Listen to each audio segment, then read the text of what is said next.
Dear students, हम पढ़ रहे थे फर्टिलाइजेशन के बारे में और हमने अभी तक पढ़ लिया है mechanism of fertilization and biochemistry of fertilization के बारे में।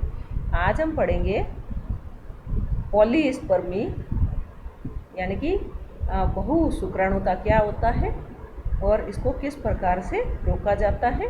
इसके अलावा errors in fertilization and significance of fertilization के बारे में। तो सबसे पहले हम ले रहे हैं इसमें प्रिवेंशन ऑफ पॉलीस्पर्मी या बहु शुक्राणुता का अवरोध। सामान्यतया फर्टिलाइजेशन में एक ही स्पर्म ओवम के अंदर एंटर होता है। यदि एक से अधिक स्पर्म अंडाणु में प्रवेश करके उसके साथ में फ्यूज हो जाए तो इस घटना को पॉलीस्पर्मी कहते हैं।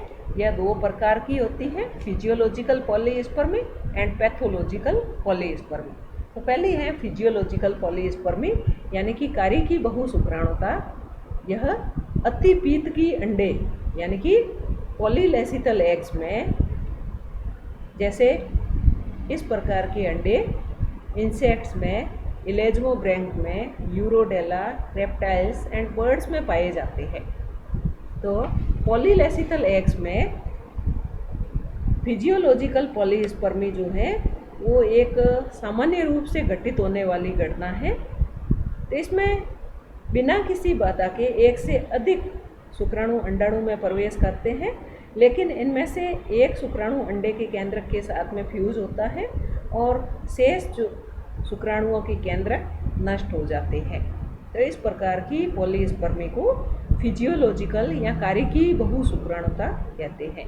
सेकंड है पैथोलॉजिकल पॉलीस्पर्मी यानी रोगजनक बहु शुक्राणुता।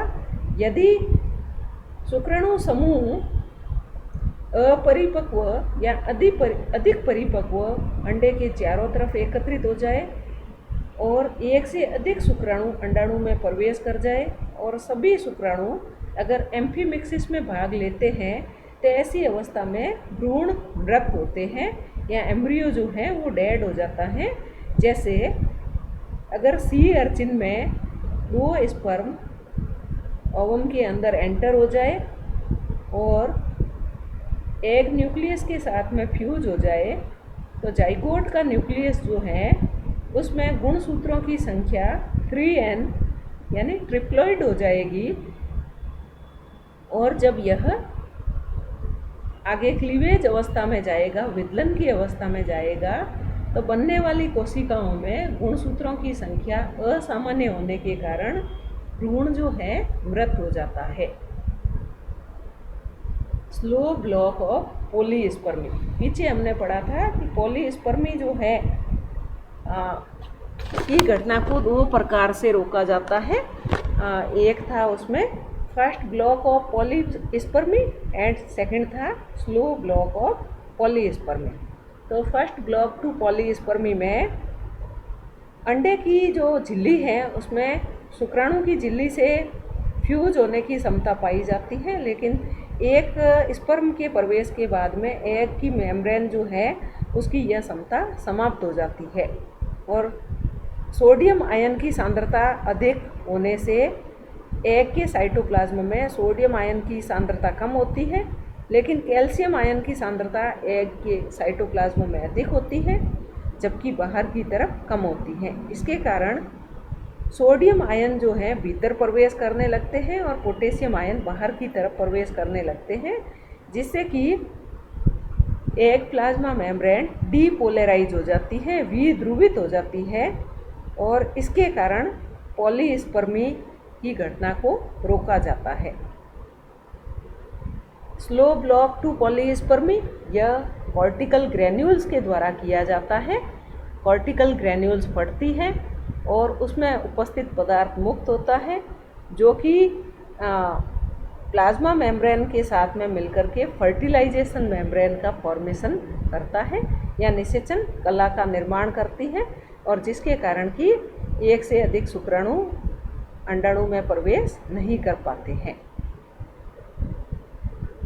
नेक्स्ट है एरर्स इन फर्टिलाइजेशन, निषेचन में त्रुटियाँ। तो निषेचन या फर्टिलाइजेशन एक कॉम्प्लेक्स प्रोसेस है जिसमें कि मेल एंड फीमेल गैमेट्स के प्रोन्यूक्लियाई जो हैं वो फ्यूज होते हैं। और इसमें पाई जाने वाली सामान्य त्रुटियाँ, जिसमें फर्स्ट है पॉलीस्पर्मी। जब एक ओवम के न्यूक्लियस के साथ में एक से अधिक मेल गैमेट्स का फ्यूजन हो जाए तो इसको पॉलीस्पर्मी कहते हैं। पॉलीएंड्री, जब दो या दो से अधिक मेल प्रोन्यूक्लियाई फीमेल प्रोन्यूक्लियाई के साथ में फ्यूज हो जाते हैं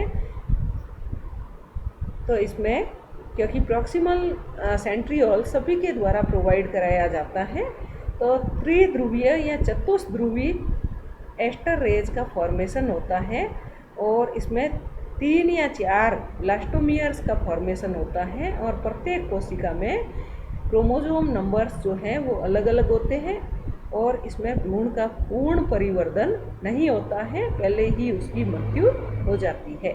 नेक्स्ट है पॉलीगाइनी।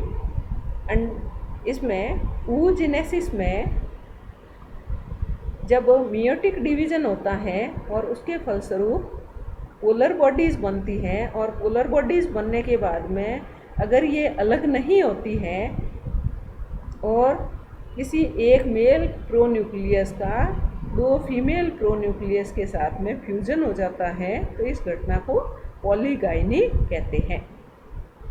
गाइनोजेनेसिस, इस क्रिया में शुक्राणु के अंडे के संपर्क में आने पर एग एक्टिव हो जाता है, लेकिन स्पर्म का न्यूक्लियस जो है वो ओवम न्यूक्लियस के साथ में फ्यूज नहीं होता है। इस घटना को गाइनोजेनेसिस कहते हैं और यह नीमेटोड्स में पाई जाती है। नेक्स्ट है एंड्रोजेनेसिस। फर्टिलाइजेशन के दौरान एग का न्यूक्लियस इनएक्टिव हो जाए और स्पर्म का न्यूक्लियस आगे के परिवर्धन में या डेवलपमेंट में भाग लेता है तो इस घटना को एंड्रोजेनेसिस कहते हैं। नेक्स्ट है पार्शियल फर्टिलाइजेशन या आंशिक निषेचन। कई बार स्पर्म न्यूक्लियस एग को एक्टिव तो कर देता है लेकिन एग के साथ में फ्यूज नहीं होता है।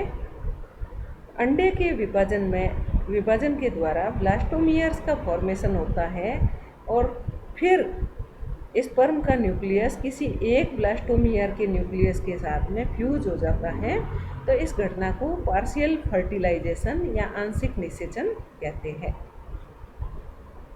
अगला है सिग्निफिकेंस ऑफ फर्टिलाइजेशन या निषेचन का महत्व। फर्टिलाइजेशन के फलस्वरूप जाइगोट में गुणसूत्रों की डिप्लॉइड संख्या या द्विगुणित संख्या वापस प्राप्त कर ली जाती है।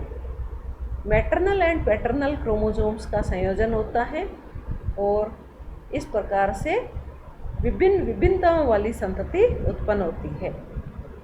शुक्राणु का अंडे में प्रवेश एग एक्टिवेशन को प्रेरित करता है। शुक्राणु में उपस्थित एलोसोम के कारण सेक्स डिटर्मिनेशन या लिंग का निर्धारण होता है। शुक्राणु के प्रवेश के कारण फर्टिलाइजेशन मेम्ब्रेन का फॉर्मेशन होता है जो पॉलीस्पर्मी को रोकती है। शुक्राणु प्रवेश प्लेन ऑफ क्लीवेज या विदलन के तल को निर्धारित करता है। शुक्राणु का प्रवेश उपापचयी क्रियाओं को या मेटाबॉलिक एक्टिविटीज़ को प्रेरित करता है और फर्टिलाइजेशन से जेनेटिक वेरिएशंस उत्पन्न होते हैं जो कि इवोल्यूशन में महत्वपूर्ण भूमिका निभाते हैं। Thank you very much.